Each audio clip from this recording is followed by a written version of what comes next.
সাথীরা বলছে হযরত ওনাকে তো মদিনায় ছেড়ে এসেছি। বলে হ্যাঁ, উনি মদিনা থেকে আওয়াজ লাগিয়েছে, সেই আওয়াজ আল্লাহ আমাকে হাওয়াকে জরিয়া করে আমার কান পর্যন্ত পৌঁছে দিয়েছে। তো দুজন সাথীকে ইশারা করলো একটু পাহাড়ের দিকে উঠে তাকাও। তো দুজন একটু পাহাড়ের দিকে উঠে তাকিয়ে দেখে দুশ্মনরা ওদেরকে আক্রমণ করার জন্য এগিয়ে আসছে। This was the life of the Muslims. This was the life of the followers of our holy Prophet sallallahu alaihi wasallam. This was the life.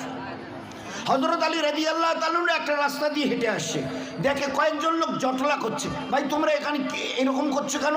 তো বলছে হযরত দেখুন না, বাঘটা দাঁড়িয়ে আছে, আমরা এই রাস্তা দিয়ে চলে যাব ভাবছিলাম, বাঘটা আমাদের দিকে এইভাবে মুখ করে তাকিয়ে আছে, কি করে যাই? তবে আচ্ছা আমাকে একটু এগিয়ে যেতে দাও। লোকগুলোকে সরিয়ে একটু এগিয়ে গেলেন, গিয়ে বাঘটার চুলের ঝুঁটি ধরে দুটো আগে চর কষে দিলেন।